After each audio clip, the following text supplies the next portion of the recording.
All right, guys, welcome back to the mighty multiverse. So you can see here, we are continuing to expand south into Africa here, and that is in particular Zinzin and Papa Smitty. And it does look like Zinzin has completed his war. He had a war going on against another player here. It does look like South Bechuanaland has gone either AI or his capital is gone. Hard to determine which at this time, but we're continuing to put pressure there. My effort over here has been more or less one cannon. Just kidding. He's one cannon I have moving across the map because I'm looking for a home for him. You can see what I've been doing is supplying aircraft for the coalition. That's been super fun. Specializing has been a lot of fun. So I've got 25 fighters that are heading to the front in the east over here. And then I have some bombers that have been supporting the war down here, 30 bombers that have been supporting the war. And we've been having some debate about how bombers stack in terms of their power. And this is really going to be one of the things I'm going to be investigating next, because there is a claim that bombers, the more bombers you have, the less efficient they are in a similar way to infantry. And I've not heard that to be the case.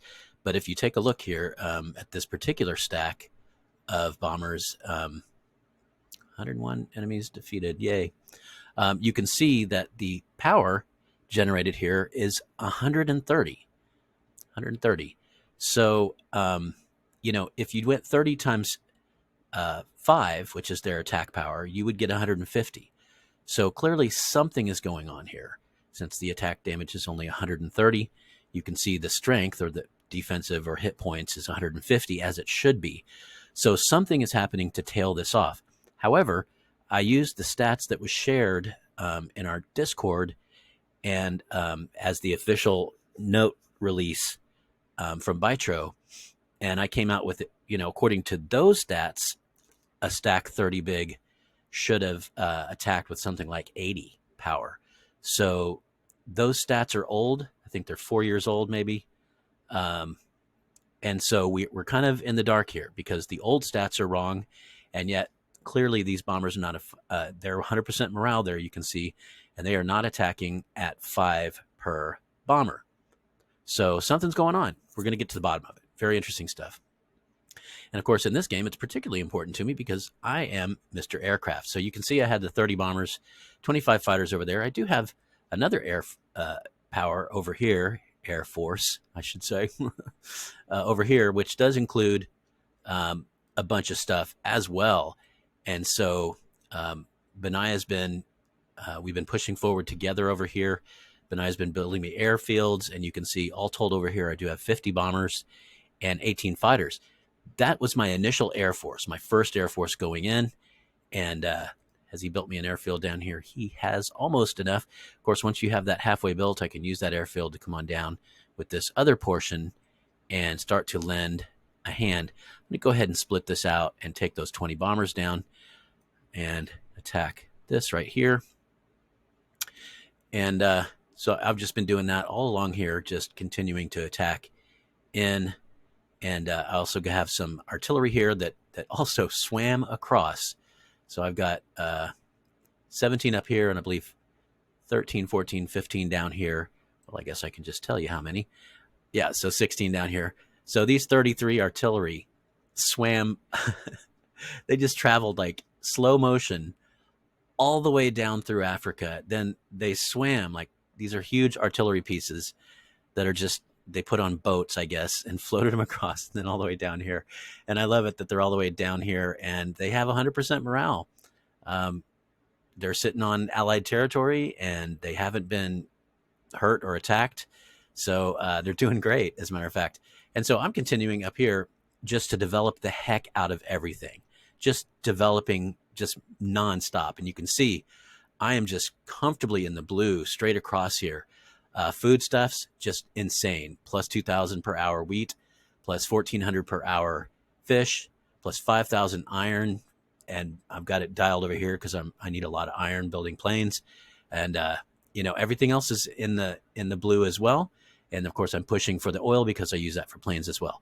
Speaking of planes, let's just see. I'm having so much fun with this. If you could ever pull this off in a game, do it.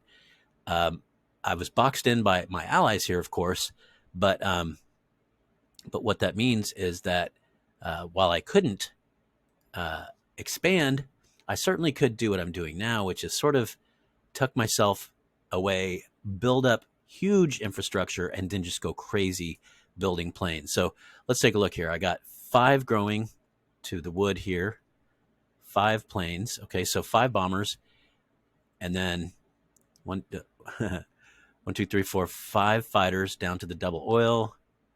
Keep that double oil. 5, 6, 7, 8, 9 down to the double iron. 9, 10, 11. So 5 bombers and 11 fighters are developing right now, and 3 subs, because I'm also building a ton of subs to make the high seas a very, very dangerous place. And just for shits and giggles, let's just see what kind of navy I have. The navy I'm building kind of on the side. That's not my main objective here, but you can see I've got 17 subs now on the high seas, 3 more in production, so that'll be a stack of 20. And I'm moving them down here through the Suez Canal down over to here because we do know that China and Australia are going to be the next major force over here. I'm not going to give away too much of our strategy because, the other players in this game are also viewers, but I will say that I'm not the only nation building Navy, and at some point I may go over completely to Navy development. So little by little, I've been building up this is another coastal tile here, and he is building harbor for obvious reasons. I've got 4 coastal tiles here that I have fully developed. You can see a new sub has developed over here. I have 3 tiles over here that are also naval tiles fully developed, and I just took 2 more recently that I'll continue to develop increasingly towards that Navy production.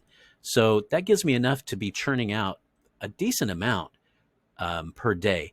I can't go entirely over to Navy development because I've just got way too much resource production to pump out ships through these limited. I've got 1, 2, 3, 4, 5, 6, and then so I've got 10 coastal tiles. That's it.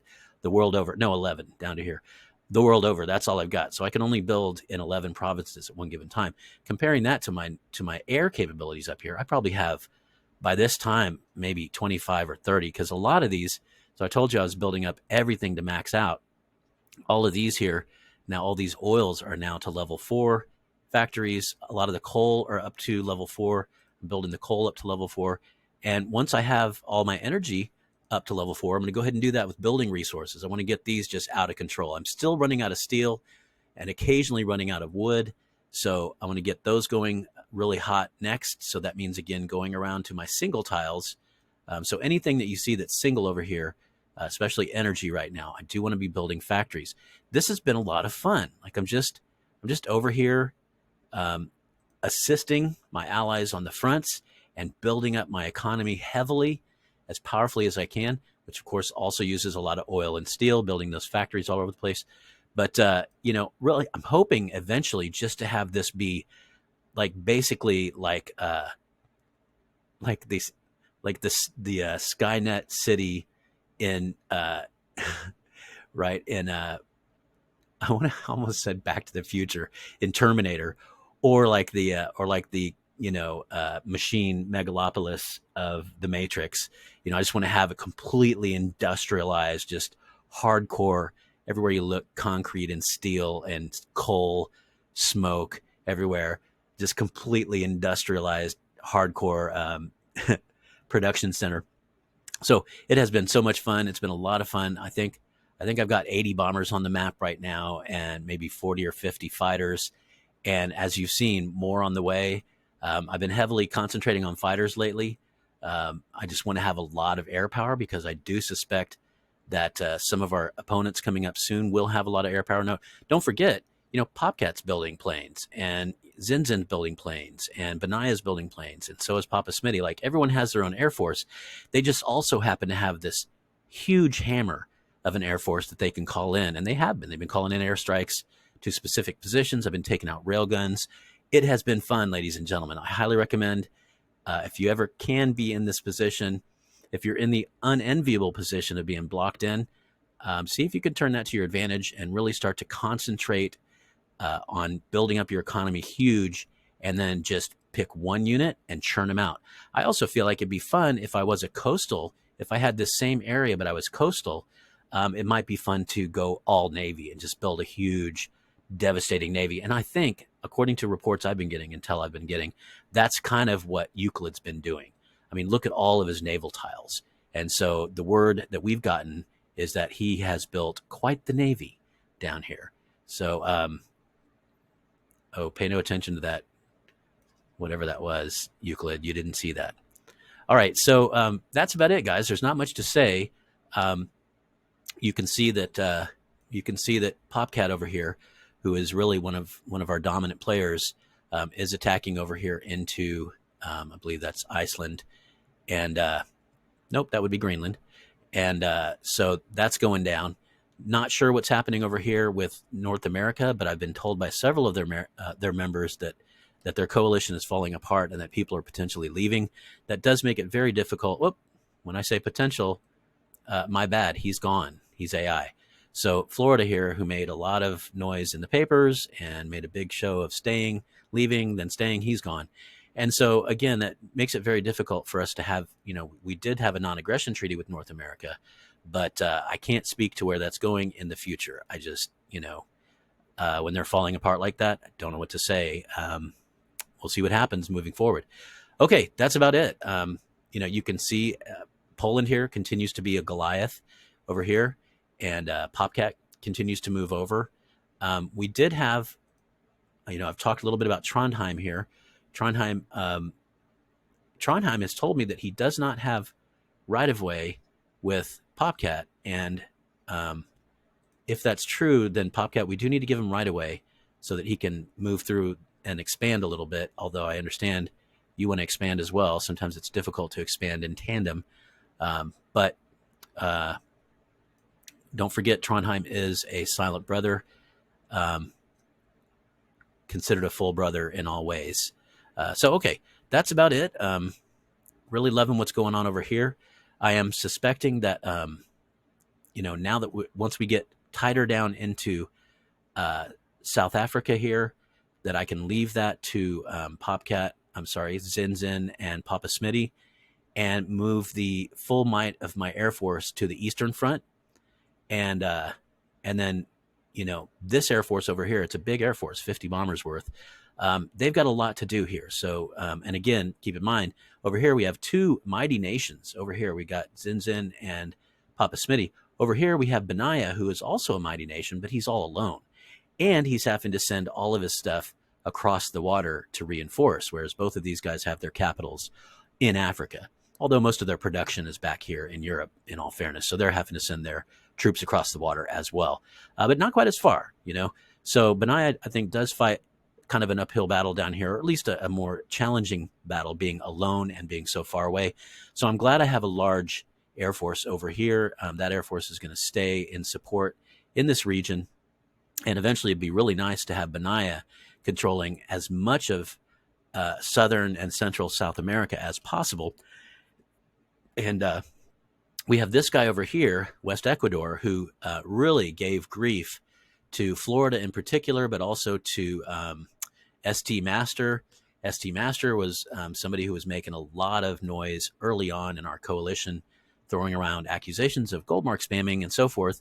And so we have as a team some sympathy and appreciation for West Ecuador, being that he was the thorn in their side, and that they were the thorn in our side.